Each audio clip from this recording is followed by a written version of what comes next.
Sean ustedes bienvenidos a su programa Poder Judicial Conecta. En este programa lo que se pretende es difundir una cultura de legalidad y hacer llegar y difundir lo que son las actividades que realiza el Poder Judicial del Estado de Oaxaca, tanto en los distintos juzgados como también en las diferentes direcciones. En este caso agradecemos infinitamente a regeneración.com.mx las instalaciones que nos permiten transmitir esta tarde desde este lugar. Sean ustedes bienvenidos. Y en esta ocasión vamos a hablar de un tema bastante interesante, como es la violencia de género y qué acciones se están implementando por parte del Poder Judicial del Estado de Oaxaca para prevenir esta violencia de género. Contamos hoy con la participación de la maestra Sheila Sánchez López, titular de la Unidad de Igualdad de Género del Poder Judicial del Estado de Oaxaca. Maestra, muy buenas tardes. Buenas tardes, muchas gracias por la invitación. Es para mí un honor estar compartiendo en esta mesa y particularmente estar abordando de un tema que es trascendental y que incluso es un tema hoy en día ya visibilizado y que sucede en todos los contextos, ¿no? Muchas gracias, maestra Sheila. Pues para empezar un poco a abordar esta temática de la violencia de género, cuando escuchamos esta palabra violencia de género, pues tanto personas que no conocen del tema de derecho como abogados, etcétera, nos vamos enfocando a diferentes términos, a diferentes ideas sobre la violencia de género. ¿Nos podría usted decir en palabras sencillas, en palabras comprensibles sobre todo, qué debemos entender por violencia de género? Sí, la violencia, si nos vamos partiendo desde los instrumentos internacionales y nacionales en materia de derechos humanos, propiamente en materia de derechos de las mujeres, la violencia es todo acto de violencia basado en el género de las personas que tienen como un resultado real efectivo es dañar física, psicológicamente y incumbe en varios aspectos, ¿no? Desde la violencia emocional, la violencia en contra de los derechos sexuales y reproductivos. En sí, la violencia está basada en cuanto a la desigualdad estructural o la desigualdad histórica que ha existido entre lo que se plantea qué tiene que ser una mujer y qué es ser un hombre, ¿no? Y no es que yo quiera definir prácticamente o sentar las bases o decir que la violencia de género es más arraigado a estas cuestiones de imposición de estereotipos de género hacia las mujeres y que forzosamente en el ámbito o digamos el género predominante siempre ha sido el género masculino en este término y uniendo todas esas características pues al final de cuentas es todo acto de abuso, ¿no? Porque hay unas relaciones de desigualdades entre hombres y mujeres. Muy bien. Gracias, maestra. Cuando hablamos de la prevención de la violencia de género, ¿a qué debemos de referirnos con esto? ¿Qué significado tiene el hecho de prevenir la violencia de género? Sí, como ustedes sabrán, y más que nada en cuanto a los aspectos jurídicos, nosotros sabemos de que una no tan reciente reforma que en materia de derechos humanos el 10 de junio del 2011, en la cual se establece prácticamente una reforma a diversas disposiciones de la Constitución política. Esto quiere decir que se modifica y se adhiere obligaciones y deberes al Estado en materia de derechos humanos y específicamente en materia de violencia contra las mujeres. Y una de ellas es la modificación que se da al párrafo tercero del artículo primero que establece ya deberes del Estado y como un deber que es propiamente el deber de la prevención de la violencia de los derechos, o sea, violencia de género y propiamente el deber de prevenir violaciones a derechos humanos. Partiendo de esta lógica, el deber de prevención en materia de violencia de género surge precisamente como una obligación y un deber que tiene el Estado de garantizar que ninguna persona sujeto al propiamente el Estado se afecte dentro de su esfera jurídica o su esfera de sus derechos humanos, ¿no? Y la prevención en sí de la violencia de género trata específicamente de la obligación que tienen todas las autoridades en el ámbito de sus competencias de implementar acciones, políticas públicas, y en el caso del Poder Judicial, pues no hacemos políticas públicas, hacemos políticas institucionales que tienden a prevenir la violencia hacia las mujeres. Y dentro de las acciones que podrían emplear, pues son válidas, ¿no? No hay que olvidar que el deber de prevención nace a raíz de esta reforma y nace a raíz del cumplimiento del caso del Campo Algodonero, una sentencia de la cual el Estado mexicano fue señalado como responsable ante un órgano internacional en materia de derechos humanos. También es muy importante aquí tener en cuenta que no basta con implementar programas, políticas públicas, acciones o cualquier acto que pueda considerarse como política institucional, política pública, sino que es necesario que sea integral y que además que esta política de prevención tenga un enfoque diferenciado. Te pongo un ejemplo. No es lo mismo implementar una política de prevención en materia de violencia de género, por ejemplo, en el caso de las mujeres, en el contexto del municipio de Oaxaca de Juárez, al contexto de Ayutla o cualquier comunidad que se rigen por usos y costumbres, ¿no? El contexto es totalmente distinto, no es posible diseñar una política basada en un solo contexto como es en el municipio de Oaxaca a un contexto totalmente diferenciado por cuestiones multifactoriales, por cuestiones interseccionales, ¿no? En este aspecto. Muy bien. Hace rato comentaba y decía en plural violencias de género, violencias contra la mujer. ¿Por qué hablamos de violencias y no en términos generales violencia en singular? ¿Hay una diferencia, maestra, en este sentido? La acuñación de la definición cuando decimos violencias es precisamente de imaginar y de sentarnos de que las mujeres viven ejes de desigualdad estructural y sistemática en las cuales se atraviesan. Una mujer puede sufrir violencia estando con discapacidad o una mujer de la comunidad LGBT, una mujer lesbiana, una mujer de los pueblos indígenas, una mujer indígena.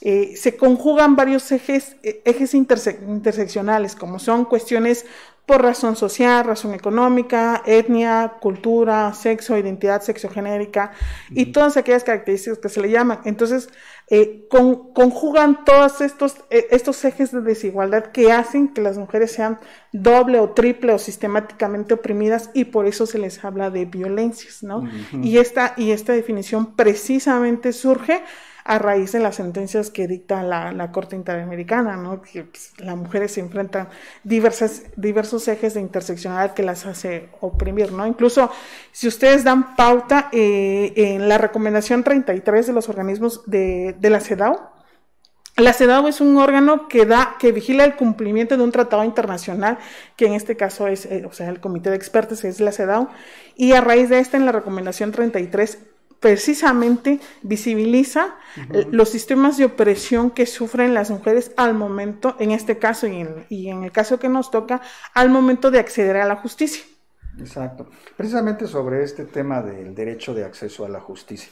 Actualmente, pues, nos rigen muchos derechos fundamentales que toda autoridad, pues, debe hacer efectivo, ¿no? Sobre todo en el Poder Judicial, en razón de que una persona que acude solicita que se aplique justicia, que se aplique la ley, es necesario que acceda a ese derecho. Pero nuestra realidad muchas veces es otra. Una mujer, entiendo que enfrenta muchos obstáculos, muchos retos para poder acceder a la justicia. ¿Cuáles serían esos obstáculos, esos retos que enfrenta la mujer hoy día para poder acceder a ese derecho de que se le aplique justicia? Sí, claro. Efectivamente, para acceder no solamente a la justicia, sino acceder a todos los límites de derechos humanos y a todo el poder estatal del Estado, las mujeres, específicamente mujeres, infancias y niños y personas con discapacidad social o incluso, yo lo denominaría mayorías sociales, enfrentan diversas dificultades, barreras y incluso brechas para acceder a cualquier ámbito o órgano del poder del Estado. En este caso, al Poder Judicial, sí, ¿no? Al órgano de administración o procuración de justicia. La gran barrera que tenemos es la barrera lingüística, ¿no? Esto quiere decir que las mujeres indígenas enfrentan mayoritariamente más desventaja para acceder a la justicia, porque la barrera lingüística es un limitante y es una línea negada para acceder a la justicia. Si no hay peritos o traductores o variantes, se les impide esta barrera lingüística. Además de esta barrera lingüística, dentro de la esfera de lo que lleva al derecho humano a acceder a la justicia, también tenemos la accesibilidad y la disponibilidad. No dudo que la disponibilidad se traduzca en contar con órganos de procuración y administración de justicia, pero si estas no son adecuadas y no tienen el enfoque interseccional y no tienen el enfoque diferenciado de género, forzosamente las mujeres no podrán acceder a la justicia si no se les facilita estas barreras, ¿no? Si no se cumplen. Y bueno, un claro ejemplo que enfrentamos hoy en día es la barrera también tecnológica, ¿no? La barrera tecnológica y la barrera geográfica, ¿no? Y lo vimos recientemente con este tema que estamos atravesando con el tema de la contingencia sanitaria. No en todas las comunidades las mujeres indígenas pueden pueden tener acceso al internet, pueden tener el acceso a un equipo de computadora, ¿no? Si te das cuenta que este acceso no solamente se da en este nivel del acceso a la justicia, sino que también es un claro ejemplo en los programas que están implementando, por ejemplo, para recibir clases, ¿no? Sí. Recibir clases, no todos los niños pueden acceder, no todas las niñas pueden acceder porque no todos, por la barrera geográfica y la barrera tecnológica que enfrentan. Y este mismo ejemplo se traduce con las mujeres. Claro.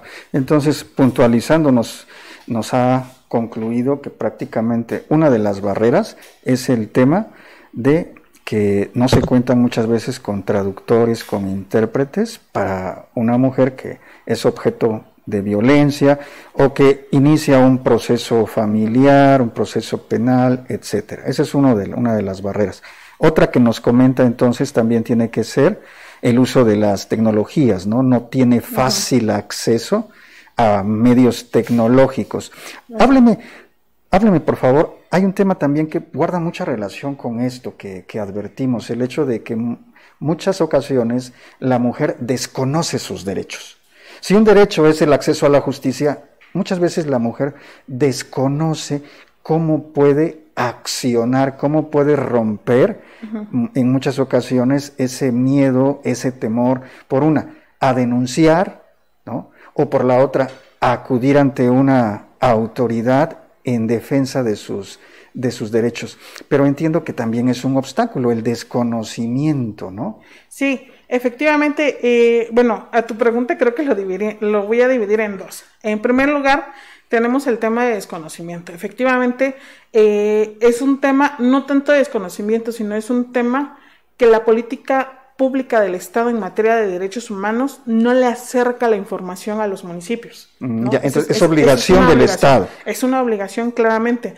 Lo marca el artículo primero, que es la obligación de promover los derechos humanos. Claro. Y la obligación de la política del Estado en materia de igualdad de género lo tienen forzosamente quien lleva o quien acciona este mecanismo hacia las mujeres y de tener que llevarles la información hacia las comunidades indígenas. Qué bueno que aclara, ¿no? Ese tema, ¿no? Ese tema es una obligación de promover los derechos humanos, que incluso no solamente también en la política estatal en materia de derechos humanos, pues recae en la Defensoría de los Derechos Humanos del Pueblo de Oaxaca, y en materia de igualdad o en materia de acceso a la información recae en la Secretaría de las Mujeres diseñar una política pública. Ellos sí diseñan política pública para permitir que las mujeres se les llegue la información. Incluso es una recomendación de la CEDAW de acceder los mecanismos judiciales, los mecanismos de impartición y procuración de justicia hacia las comunidades indígenas, ¿no? Sí. Esa es por una parte. La segunda parte que planteas por miedo, no sé si se refiere a las mujeres que son víctimas de violencia.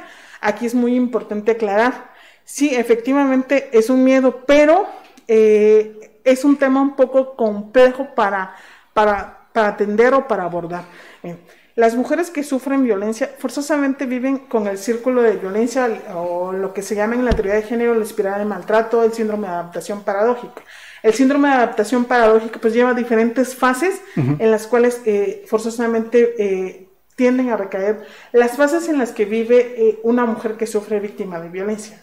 Para que una mujer te pueda acceder a un mecanismo es importante, uno, que la llegues a empoderar en sus derechos humanos y que forzosamente pueda recibir ayuda psicológica que la permita salir de ese círculo de violencia o de ese síndrome de adaptación paradójica, porque una mujer que sufre violencia tiene diferentes aspectos psicológicos, entre ellos es el síndrome de gaslight, es de querer conocer y aceptar la conducta en la que vive, o el síndrome de adaptación paradójica o el síndrome de la mujer maltratada, ¿no? Entonces es saber en qué momento, en qué etapa se encuentra la mujer para poder precisamente sacarla y poder empoderarla y poderla hacerle frente a llevar un proceso, ¿no? Y ojo, hay muchos estudios que han revelado que las mujeres prefieren en la mayoría de sus casos, y lo digo literalmente, prefieren a veces llevarse un mecanismo de, por ejemplo, como la justicia alternativa o llevarse un mecanismo de una orden de protección, porque hay un estudio del CIDE emitido en el 2018 en la cual evidentemente las mujeres dicen, no, yo desgastarme a un proceso penal que va a llevar largo y que lejos me puede llevar a procesos de revictimización, prefiero salirme en una justicia alternativa, o efectivamente lo que quiero es que el señor ya no se me acerque y pueda yo romper, y precisamente ahí es donde entran los mecanismos de prevención para que estas mujeres, o sea, no se llegue a una violación irreparable, ¿no? Como en este caso sería la pérdida de la vida, ¿no? Claro, sí, esto viene a colación por lo siguiente. Muchas veces cuando una mujer se atreve a romper con ese círculo de violencia, cuando se le empodera, cuando se le dan los elementos necesarios para fortalecerla y esté en condiciones de tomar una decisión, presentar una denuncia, acudir ante un juez familiar, ante el Ministerio Público, ante la autoridad municipal, etcétera, encuentra muchos obstáculos, muchas barreras. Sí. Y culturalmente muchas veces los servidores públicos le culpan a la mujer, ¿no? ¿Por qué no denunció usted antes? ¿Por qué vive usted en esa situación? ¿Por qué no se atrevió? ¿Por qué no se atreve a hacer más? Creo que tiene mucha relación con esto, ¿no? Con el proceso de empoderamiento para que una mujer esté fortalecida realmente y pueda romper con ese círculo de violencia. Precisamente es un tema muy importante, incluso yo lo veo, ¿no? Es necesario abordar dentro de los procesos de formación, capacitación, los procesos que tengan que ver con procesos victimológicos, ¿no? Que la o el servidor público conozca que todo lo que conlleva el círculo de violencia o el espiral de maltrato en esta situación, ¿no? Y efectivamente uno de los casos ahorita que va muy de la mano es otra falta de desconocimiento por parte no de las mujeres víctimas de violencia, sino que a veces es la falta de desconocimiento hacia las personas o operadores jurídicos de no ser, de reconocer que la mujer vive una violencia y que por eso no ha podido romper el círculo y no ha podido salir y no ha podido denunciar, precisamente porque vive sujeta a una violencia ya sistémica, una violencia endémica, y que es necesario y forzosamente erradicarla, ¿no? Entonces, más que nada, ese es uno. Y ahí podemos advertir otra barrera que enfrentan las mujeres, por ejemplo, la falta de un asesor jurídico especializado en víctima de violencia. Si una víctima de violencia no tiene un asesor o un asesor jurídico con estos aspectos y con estos conocimientos, con el enfoque interseccional, con el eje transversal o el enfoque diferenciado, forzosamente, o sea, lo que vamos a tener es caernos en prácticas que pueden producir o pueden practicarse esos procesos revictimológicos hacia las mujeres víctimas de violencia, ¿no? Y lo que conllevaría en los subsecuentes que la mujer podría estar sufriendo violencia institucional. Claro. Gracias, maestra. Frente a este círculo de violencia que sabemos que es gradual, ¿no?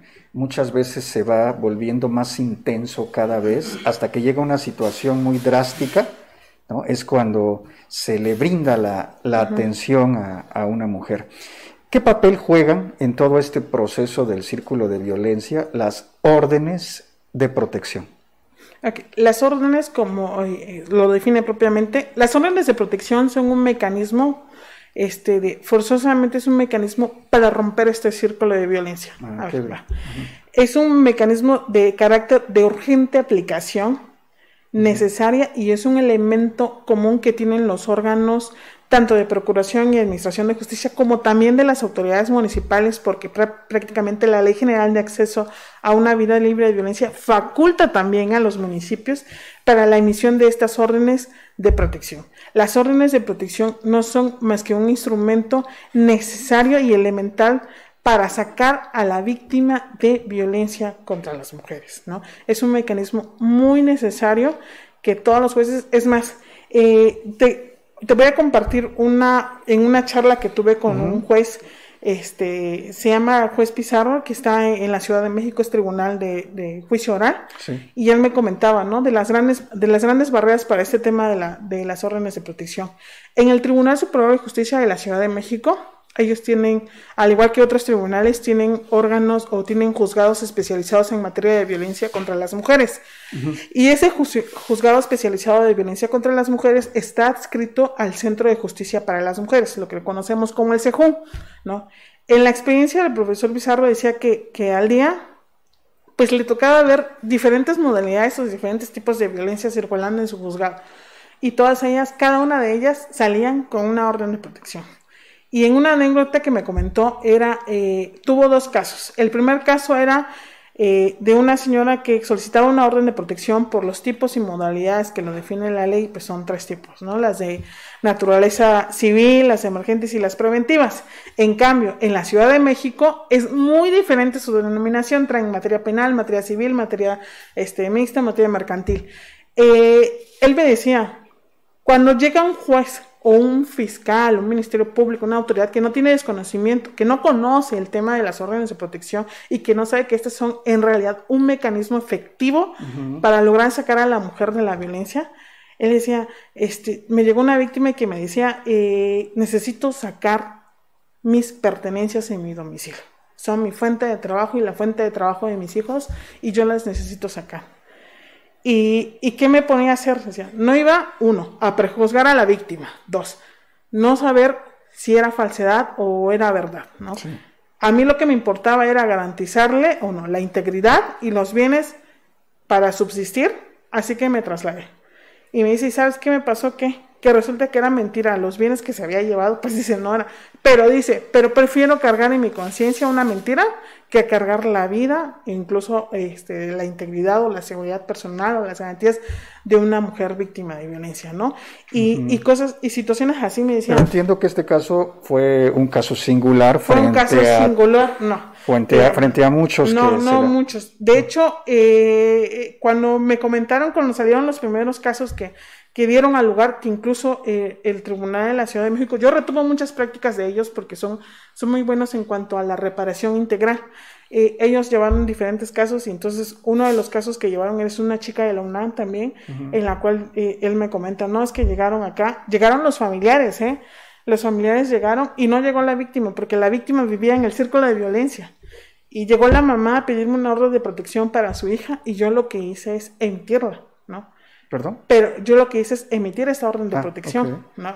La emití. Sí. A lo que yo quiero agregar es que son prácticas que son necesarias aterrizarlas, que son elementales, porque si tenemos a cualquier persona en el ámbito de su competencia preparada y con conocimiento en ese tema de las órdenes de protección, sabemos que esto es un mecanismo necesario y elemental y trascendental para la vida de las mujeres. En esta anécdota que nos platica, hace alusión a jueces especializados en violencia de género.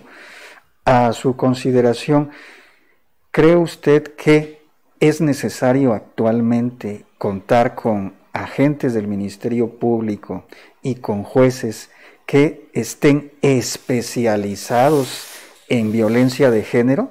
Y en su caso, ¿qué implicaría esa especialización por parte de estos servidores públicos? Ok. En mi pregunta ahora sí que tengo más dudas que certezas. Tengo divididos mis razonamientos. Sí. En primer lugar, digo que sí, que es necesario contar con jueces y jueces especializados, que es una tendencia que deriva de España, que viene aterrizándose primero en España, en las unidades de España, y después empiezan a implementar. En la práctica, digamos, a nivel nacional, son Yucatán, Ciudad de México, Coahuila, y se me va a estar escapando otro estado que tienen juzgados especializados. Es necesario, yo considero que es muy necesario, sí, contar con jueces y juezas y fiscales especializados en el tema, porque efectivamente se tendría que ver y se le daría una celeridad necesaria hacia las mujeres víctimas de violencia, ¿no? Sí. Pero sin olvidar que dentro de esos procesos también los jueces y juezas y fiscales y todos entran a un síndrome que se denomina síndrome de borro, el desgaste, ¿no? Uh-huh. Entonces, lo que han hecho, incluso hay un estudio realizado en el Tribunal de la Ciudad de México en la cual acredita prácticamente de cómo este desgaste emocional influye en el ámbito de la impartición de justicia, es decir, ¿no? Que esta excluye y lo que se determinó como impacto en esta situación es vamos a turnarnos a los jueces, ¿no? Uh-huh. Para que todos, por lo menos una vez al mes, los jueces, o sea, el de ley, todos tienen que pasar a este juzgado especializado. En Yucatán, te voy a compartir lo que pasó en Yucatán. Sí. En Yucatán pasó también un modelo parecido, sí. Pero en Yucatán pasaba esto. En Yucatán tenían un juzgado especializado en violencia contra las mujeres. Pero ¿qué pasaba? Que tenía un filtro antes de entrar al juzgado especializado. Ese filtro era la que en ese entonces fungía como unidad de igualdad de género. Primero las mujeres víctimas de violencia entraban a ese filtro a decir lo que les había pasado. Después llegaban al juzgado especializado. ¿Qué pasaba? Que había una revictimización hacia las mujeres, ¿no? Porque llegaban aquí a contarle a la titular de la unidad y ella tendría que decir si sí o no había violación y después llegaban al juzgado y volvían a tener que contar eso. Entonces había literalmente una revictimización de tipo institucional hacia las mujeres víctimas de violencia. Entonces por eso le digo, sí estoy a favor de implementarlo, pero que habría que observar, los contextos y, ¿no?, las modalidades de cómo hacerlo, y que además mi postura de no hacerlo es que a rato tendríamos que ser, lo correcto sería implementarlos en cada regiones para que hubieran jueces especializados, pero que forzosamente todos tendrían que pasar, ¿no? Sí. Porque el no contar en ningún momento, dice la ley, incluso la Suprema Corte lo ha señalado en el amparo de Mariana Lima, el 559 del 2016, en la cual ha advertido que es necesario contar con juzgados especializados y con órganos especializados en materia de violencia, ¿no? Pero yo lo pondría en la mesa, ¿qué pasa en una comunidad donde no hay, pues, su cercanía? No sé, creo que el municipio, para mí el municipio más lejos para mí, creo que es San Ildefonso de Villalta o Tontontepec, Los Mijes, ¿no? Y que en la cabecera, supongamos que en Ayutla no hay un juzgado especializado, claro, no hay un juzgado especializado. Entonces, yo sí retumbo mi postura en contra de decir, no hay juzgado especializado, y el juzgado que esté ahí o esté cercano y diga, no, porque yo no soy especializado, tú vete allá, ¿no? Uh-huh. Y es un juzgado, y es un asunto en materia familiar, y este es un juzgado penal, sí, ¿no? Dice la Suprema Corte que forzosamente ese juez en materia penal tendrá que emitir esa orden en materia familiar. Claro, por lo apto. Entonces sí son posturas encontradas que yo digo, y sí disiento en algunas de ellas, y sí disiento en alguna de las prácticas. Pero al final de cuentas, sí es una realidad. Exacto. Muy bien. Muchas gracias, maestra Sheila. Y precisamente adentrándonos respecto de las acciones que está implementando el Poder Judicial del Estado de Oaxaca, sobre todo en este periodo de contingencia, para prevenir la violencia de género, ¿nos podría usted aportar un poco sobre qué acciones está implementando el Poder Judicial en cuanto a la violencia de género? Sí, en cuanto a la violencia de género, lo que estamos haciendo, lo que se está haciendo al interior del Poder Judicial es el análisis de todos los instrumentos normativos internos. Lo digo en específico, por ejemplo, la Unidad y la Dirección de Derechos Humanos, estamos haciendo una revisión de todos los lineamientos y actualizarnos de acuerdo a las nuevas necesidades o de acuerdo a las nuevas urgencias que han surgido al interior. También no hay que olvidar los procesos de formación y capacitación que se están implementando. Quiero hacer prácticamente una pausa y un reconocimiento público al actual presidente, a la actual administración, que está entrando de lleno al tema de igualdad de género, ojo, no como un discurso, sino como una acción que tiene que implementarlo, ¿no? Y prueba de ella tenemos que, por ejemplo, la firma del convenio con la Secretaría de las Mujeres, que dio parte y dio una pauta, que es el primer instrumento que se firma con la Secretaría de las Mujeres, la implementación de procesos de formación ya con indicadores que midan el impacto de estas, las actividades que realiza la Dirección de Derechos Humanos, que el tema de la sensibilización es muy necesaria y muy elemental, ¿no? Las adecuaciones también. También en el tema de la contingencia sanitaria, pues tiene que ver con crear instrumentos que sean accesibles y con un lenguaje ciudadanizado dirigidos hacia la ciudadanía y en específico a las personas justiciables en este tema.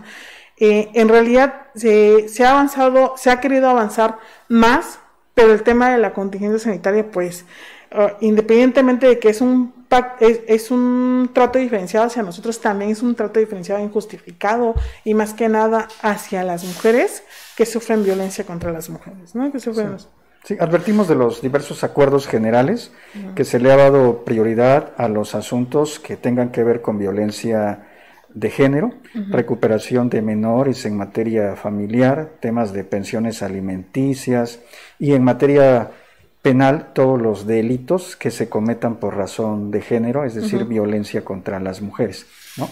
Ahora, maestra Sheila, en estas acciones que también realiza el Poder Judicial, ¿qué papel juegan las asociaciones civiles? Porque entiendo que este tema de la violencia de género pues nos involucra a todos y a todas, ¿no? Sea como servidores públicos o sea como personas, como ciudadanos. ¿Qué papel juegan las asociaciones, los gremios, las organizaciones en este proceso de procurar evitar la violencia de género? Ok, quiero comenzar primero para abordar cómo podríamos definir o cómo en el aspecto tridimensional en la que abordamos el acceso a la justicia, ¿no? El acceso a la justicia es necesario y muy elemental abordarla desde la concepción de sociedad civil. No hay que olvidar, yo pongo mucho en tela de, prácticamente llamo mucho ese aspecto de decir que no hay que olvidar que las organizaciones o sociedad civil son las que históricamente han dado batalla en los temas trascendentales de género, derechos humanos, pluralismo jurídico. Con esto quiero decir que el papel que juegan los organismos de sociedad civil es muy elemental y es muy necesaria. Han sido un parteaguas incluso, ha sido un parteaguas. De hecho, todo este andamiaje y todo, o sea, literal, nada se nos fue dado, ¿no? O sea, las organizaciones civiles tuvieron un impulso y tuvieron que ver con la parte de esa conquista hacia los derechos de las mujeres y tuvieron, históricamente digo, que tuvieron y tienen, juegan un papel predominante hacia la evaluación de la política pública que implementa el Estado en materia de violencia contra las mujeres y por eso es muy necesario en este aspecto tridimensional de comprender qué es el acceso a la justicia, forzosamente el papel de las organizaciones de sociedad civil juegan un papel predominante y nosotros los hemos visto, yo te quiero compartir que el Poder Judicial desde el 2015 ha sido, ¿por qué lo digo desde el 2015? Porque desde el 2015 nosotros empezamos a realizar procesos de mecanismos de participación ciudadana o inclusive lo que se llama justicia abierta, que es ciudadanizar la justicia hacia las personas justiciables. Y desde el 2015 nosotros hemos seguido una política institucional de tener las puertas abiertas con sociedad civil, tan es así que hemos trabajado con CEPIADET, con Ixmucane, con GES Mujer, con el Consorcio para el Diálogo Parlamentario y actualmente estamos trabajando con ellas y con X Justicia para las Mujeres. En el 2015 nosotros empezamos a arrancar con un proyecto que se llama Proyecto Humanizando la Justicia, de Ciudadano la Justicia en un modelo de acompañamiento a los poderes judiciales y aquí es precisamente cuando X Justicia nos parte, se elabora un diagnóstico y se elaboran una serie de guías y pasos para atender la transversalidad en materia de género. Hoy en día también te quiero compartir que en este año, en el mes de abril, fuimos seleccionados también por X Justicia y por estas organizaciones que la acompañan, Ixmucane, GES Mujer y la Red Nacional para Abogadas Indígenas, para el análisis precisamente el tema de las órdenes de protección al interior del Poder Judicial. Te lo voy a compartir específicamente. Este proyecto para nosotros es un proyecto piloto que queremos implementar en el Poder Judicial porque engloba varios ejes. El primer eje es fortalecer las actitudes y capacidades teóricas y prácticas a las personas impartidoras de justicia y de apoyo judicial para la emisión de órdenes de protección, pero esto va de la mano de organismos de sociedad civil.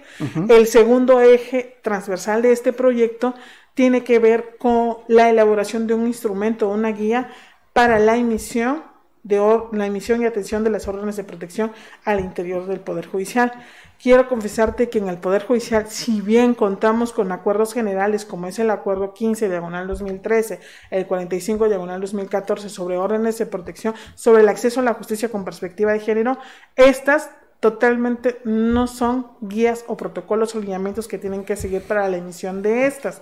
En cambio, con este proyecto, con X, nos da pauta para poder acceder y poder contar con un insumo que en este caso se traduce como un protocolo para la emisión. Y lo importante de esto, vuelvo a insistir, es que va acompañado de sociedad civil y se plantea además que esta guía pueda ser traducido en las diferentes lenguas y variantes con las que cuenta el Estado de Oaxaca, ¿no? Esa es una de nuestras metas. Otro de los ejes que a nosotros, a nuestro parecer, nos gusta mucho es precisamente el tema que nos decía, la falta de conocimientos. Nosotros queremos generar con este instrumento información sólida, concreta hacia mujeres, que sepan las mujeres indígenas qué hacer, a dónde acudir, qué solicitar cuando viven violencia contra las mujeres. Y este es un insumo que lo estarán construyendo sociedad civil y un grupo especializado o un grupo focal salido al interior del Poder Judicial. Pues de todo lo que nos ha dicho, maestra, vaya nuestro reconocimiento entonces a las asociaciones civiles, a la sociedad civil que se organiza, porque efectivamente, ¿no?, a través de hacer visible una realidad como es la violencia contra la mujer, se van creando, se van implementando muchas acciones, como en este caso el proyecto que usted nos comenta, que advertimos que es un proyecto bastante ambicioso, que comprende varias aristas, por lo que vemos, ¿no? Una arista primero de capacitación y sensibilización de todo servidor público para que no genere lo que se llama como violencia secundaria, ¿no? Y además establecer mecanismos, algo bien importante que nos ha planteado el día de hoy respecto de las órdenes de protección, porque muchas veces cuando escuchamos esta palabra, este concepto, pensamos que lo primero que una mujer tiene que traer ante una autoridad, ante un servidor público, ante un juzgado, cuando pide una orden de protección, muchas veces le pedimos pruebas, ¿no? Prejuzgamos, como usted dice, cuando lo que tenemos que ver es qué peligro existe en este caso para ella y en donde el Estado, a través de los servidores públicos, tengamos que dar una respuesta pronta, inmediata, ¿no? Muchas gracias, maestra Sheila, por compartirnos todo esto.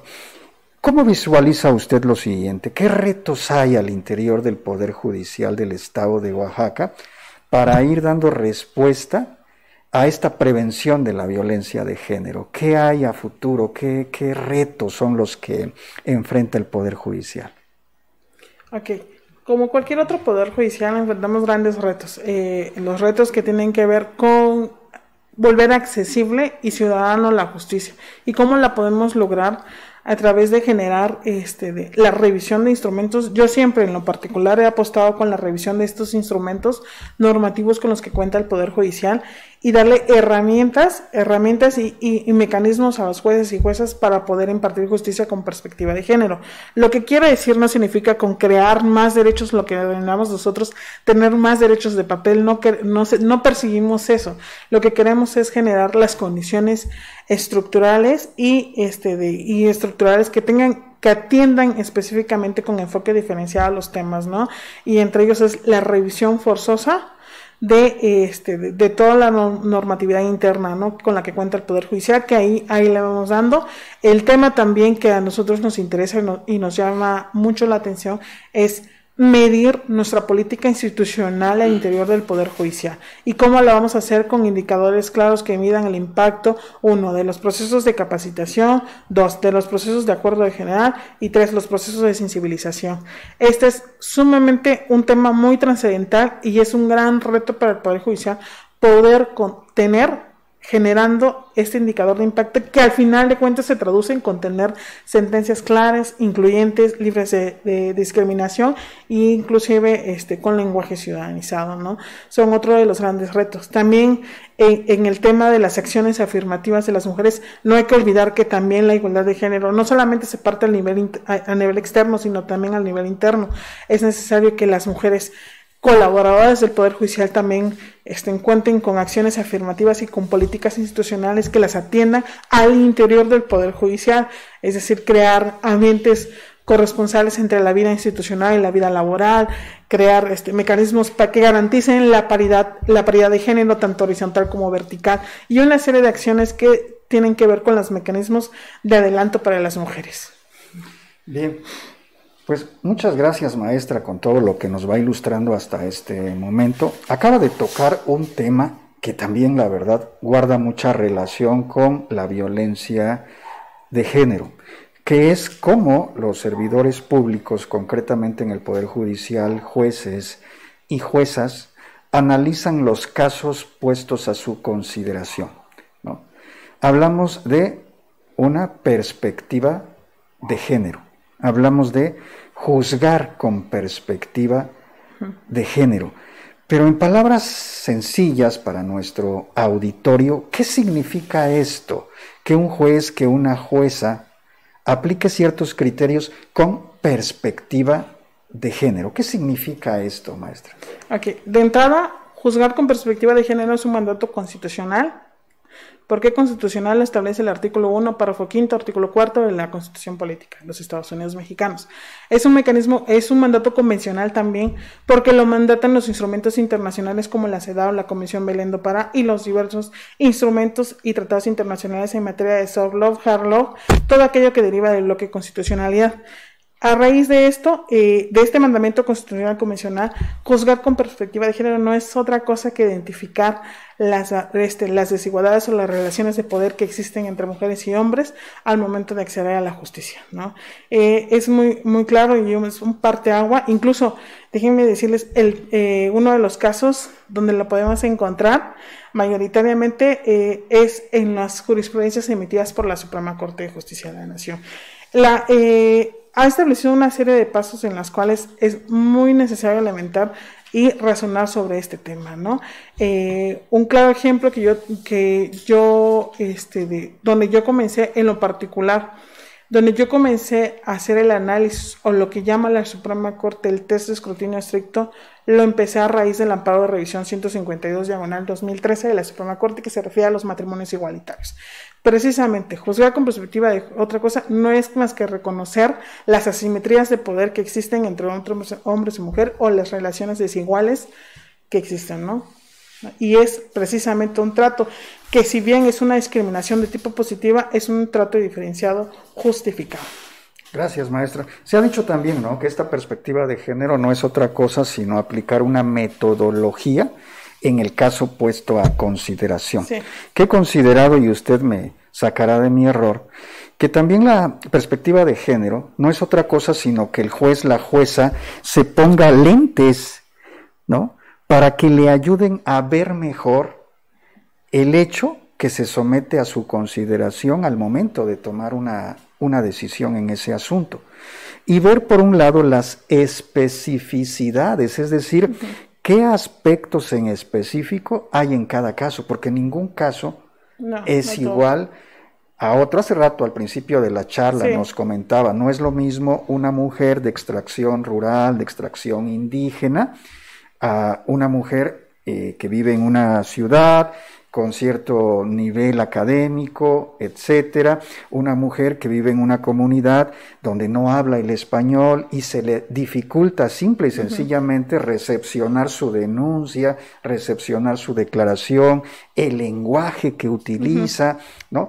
Creo que toda esta perspectiva de género también tiene que ver con eso, ¿verdad? Sí, con sí, las es precisamente especificidades. identificar las categorías sospechosas, ¿no? Las categorías sospechosas con las que se presentan al momento de conocer un asunto, y esto es muy importante. Es muy necesario en este aspecto, Claro. porque precisamente es lo que define, ¿no? Incluso si uno lee las jurisprudencias emitidas por la Suprema Corte, ellos lo mencionan claramente, ¿no? Que hacer un juego de ponderación de derechos, que al final de cuentas pues tiene que ver con realizar lo que ellos llaman el test de escrutinio estricto, que es analizar o no si la norma, o en este caso existe una categoría sospechosa, y si la norma es discriminatoria hacia las mujeres, la finalidad y idoneidad de la medida, la teoría de la ponderación, todos estos aspectos que se van conjugando en una serie de metodologías. Incluso uno puede consultar el protocolo de la Suprema Corte o este instrumento que sacó X Justicia, que es la metodología para el análisis de la perspectiva de género, ¿no? Y yo lo pongo de tela, y efectivamente, como decías, es ponerse las gafas violetas, identificar que en la vida nosotros vamos con comentarios incluso sexistas, que son consideradas violaciones o discriminación hacia las mujeres, ¿no? Entonces hay que ponerse las gafas violetas e identificar los momentos y las etapas o el contexto en la que llega una mujer. Por eso es muy importante. En todo proceso familiar, penal, civil y mercantil es necesario conocer el contexto. O sea, es primordial sujeto-contexto para juzgar con perspectiva de género. Si una persona no conoce al sujeto, pero no conoce el contexto de las mujeres y el contexto en el cual suceden las cosas, forzosamente no va a poder identificar las relaciones asimétricas de poder o las relaciones de desigualdades, ¿no? Y en su caso es evidente que forzosamente tendrá que conocer el contexto para poder llegar y posteriormente hacer, de acuerdo al parámetro de regularidad constitucional, poder llegar a esta determinación que está impartiendo justicia con perspectiva de género. Sí, muchas gracias, maestra. Efectivamente, la Suprema Corte de Justicia de la Nación ha emitido diferentes criterios donde establece cómo se debe aplicar esa metodología para la precisamente aplicación de la perspectiva de género. El problema muchas veces real es cómo aterrizamos, ¿no?, todo este bagaje intelectual de la perspectiva de género al caso concreto. Y creo que aquí juega un papel muy importante lo que usted nos acaba de decir. En un caso específico puesto a consideración de un MP, de un Ministerio Público, de un juez o de una jueza, qué importante es conocer el contexto de la problemática en específico que trae, que plantea la víctima, la usuaria, la actora en un proceso familiar, en un proceso penal. ¿Por qué muchas veces, y eso tiene también que ver con un tema muy delicado como es el hecho de la impunidad, ¿no? Vemos hoy en día en redes sociales, en la televisión, ¿no?, asociaciones, agrupaciones de mujeres que un reclamo es ese, la impunidad, porque muchas veces sí se da ese acceso a la justicia, pero el tema es que en el devenir del problema, del proceso, ¿no?, se obtiene una sentencia absolutoria, se obtiene una demanda donde no se logran acreditar las prestaciones que reclama la víctima, la usuaria, la mujer, pero esto obedece en muchas ocasiones a que no se tuvo ese contexto de información en el caso particular. Sí. Esto tiene algunas razones, algunos orígenes, a un porqué, ¿no? Y entiendo que también tiene que ver lo que comentaba usted al principio, el tema de esas barreras, de esos obstáculos. Cuando una mujer llega con un servidor público, con un funcionario, con un ministerio público, etcétera, y no se le permite explorar todos esos aspectos de contexto que, como herramienta, le van a servir al juez para resolver. ¿Es correcto esto? Sí, efectivamente, es conocer, como siempre dice, es el sujeto y el contexto para poder conocer estos asuntos, pero no hay que perder de vista el papel que juega el proceso de capacitación e información. Por muy que una mujer empoderada pueda llegar a un órgano de procuración, administración de justicia, si no tenemos a un ministerio público, no tenemos a un juez o una jueza capacitada con temas o con, digamos, yo lo llamo así, con un piso mínimo de conocimiento o un piso mínimo de sensibilización, ese caso forzosamente pues llegaría mayoritariamente, o sea, o preponderantemente va a llegar a una sentencia absolutoria, ¿no? Si tenemos a un juez, o a un ministerio público que incluso, es que es un tema que va claro, se va uniendo, es como, yo le digo, como la interdependencia o la indivisibilidad de los derechos humanos, es un tema que va muy de la mano de los demás. ¿Por qué de los demás?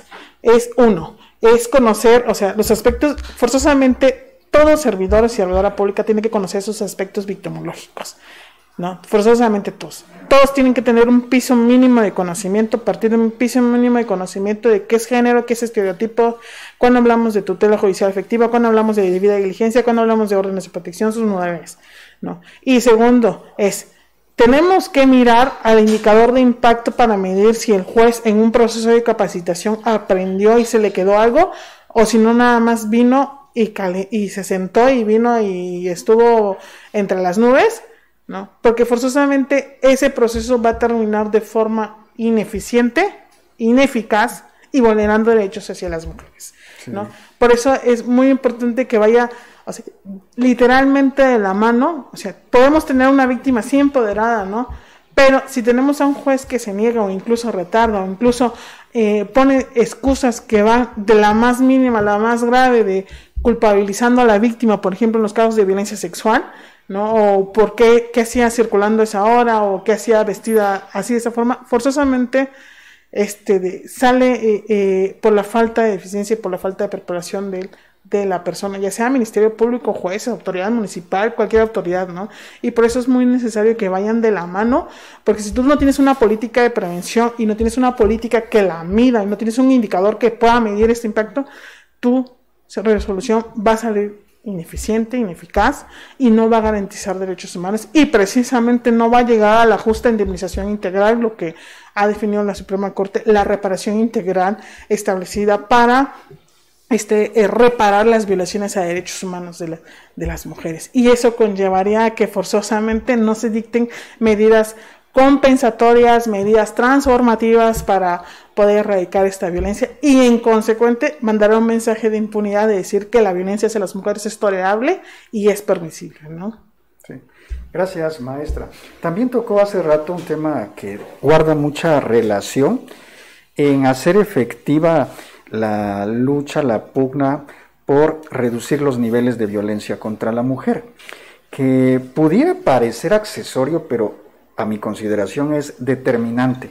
Habló usted hace rato de la transparencia en las sentencias que dicten los jueces y las juezas actualmente. Sabemos que se surtió una reforma este año que obliga, ¿no?, a que todo poder judicial haga públicas las sentencias, las decisiones que tome un juez, un magistrado, en cualquier asunto. Y sobre todo, ¿cómo incide en el tema de violencia de género el hecho de que ahora sí se transparente, se conozcan cuáles fueron esos motivos, esas decisiones que tomó el juez al emitir una decisión?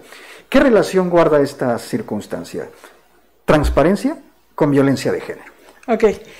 La transparencia judicial, voy a hacer un pequeño paréntesis. El Poder Judicial ha sido reconocido por X Justicia para las Mujeres, que quienes fueron ellas las que promovieron nació a raíz de un amparo promovido en contra del Poder Judicial de Zacatecas porque no era transparente en sus decisiones. No hay que perder de vista que todo servidor y servidora pública somos objetos del escrutinio público, ¿no? Nuestras acciones deben ser medidas al nivel de calidad de tanto de la ciudadanía como de instituciones de académicas, públicas y sociedad civil. O sea, el Poder Judicial, ¿cómo se mide? A raíz de sus sentencias, ¿no? El Poder Judicial habla a raíz de sus sentencias, ¿no? Esto quiere decir que si tenemos una sentencia y la negamos y la tenemos en un escritorio, forzosamente no se podrá medir la política en materia de derechos humanos implementada al interior del Poder Judicial. Va muy de la mano del tema de la violencia, precisamente porque conlleva a un tema de rendición de cuentas, a un tema de decir cómo está aplicando el Poder Judicial, el ejercicio de su presupuesto, que tiene que ver en los proyectos de capacitación, ¿no?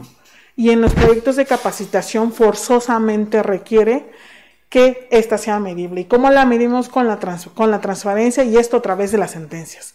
Si un poder judicial no es abierto y no es de puertas abiertas a través de su sentencia, forzosamente va a ser un poder judicial que va a impartir justicia desde adentro y no va a haber la calidad de sus políticas institucionales, ¿no? Y no va a haber este diseño. Precisamente cuando se evalúan las sentencias, lo que se hace es crear una política institucional y decir, a ver, mira, tal juez, por así de ejemplo, tal juez, el juez tercero familiar, por un asunto de pensión compensatoria, la quiere juzgar por pensión subsidiaria o pensión alimenticia y quiere comparar los mismos parámetros para juzgar esta pensión compensatoria, ¿no?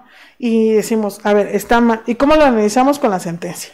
Si una sentencia en versión pública es subida a la información, forzosamente nosotros vamos a conocer el parámetro y vamos a saber que no puede ser, por ejemplo, en este tema de pensión compensatoria, no puede ser analizado o no se le puede dar el valor del estado de necesidad, juzgarla porque ya conocemos un tema que es trascendental y que habla sobre la desigualdad histórica y el empoderamiento económico de las mujeres.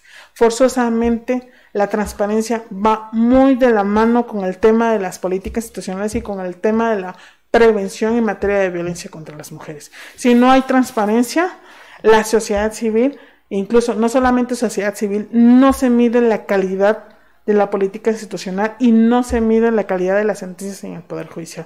Afortunadamente, reitero, nosotros desde el 2014, que fue el año en el cual a nivel nacional reconocieron al Poder Judicial como una buena práctica judicial en materia de transparencia, porque es el único Poder Judicial que tiene en su portal de transparencia tiene diversas sentencias y tiene un número total de sentencias. Esta es muy necesaria porque esta es precisamente para la evaluación de la política institucional en materia de prevención, atención y sanción y erradicación de la violencia. Pues en verdad, maestra Sheila, que estamos bastante agradecidos cómo nos ha abierto el panorama a este concepto de violencia de género y las acciones que está implementando el Poder Judicial al respecto. Para despedirnos, no sé si quisiera dar un mensaje a nuestro auditorio para ir cerrando, por favor, esta entrevista. Sí, muchas gracias. Quiero decirles que desde la Unidad de Igualdad de Género y el Poder Judicial estamos muy atentos en cuanto a ese tema, del tema de la contingencia sanitaria. Sabemos que trae impactos diferenciados hacia las mujeres y específicamente hacia las mujeres que sufren violencias y niñas, y que las apostamos a los cambios, a los retos, y somos propiamente queremos también que vean al Poder Judicial como un aliado en este proceso, un aliado que queremos construir, aportar y sumar esfuerzos, ¿no? Y no queremos restar en ningún proceso, no queremos restar en nada. Queremos sumar a esta iniciativa de la prevención y que pues somos de puertas abiertas, ¿no? Y de oídos bien receptivos hacia la sociedad civil también, que queremos y apreciamos muchísimo en este trabajo porque nos han dado el acompañamiento, incluso nos han dado hasta financiamiento algunas de ellas, y que estamos enormemente agradecidos porque son parte elemental y pilar en el acceso efectivo a la justicia. Muchas gracias. Gracias, en verdad, maestra Sheila Sánchez López, titular de la Unidad de Igualdad de Género del Poder Judicial del Estado de Oaxaca. Muchas gracias por su tiempo y por esta charla tan amena con usted. Bien, nos despedimos de esta emisión de Poder Judicial Conecta. Agradecemos el hecho de que nos haya sintonizado. Lo invitamos a que nos siga a través de nuestras redes sociales del Tribunal Superior de Justicia del Estado y también, por supuesto, de www.regeneracion.com.mx. Agradecemos al equipo de producción de esta casa, regeneracion.com.mx, el permitirnos llegar hasta usted, su servidor Jorge López Reyes, y los esperamos en la próxima emisión de Poder Judicial Conecta.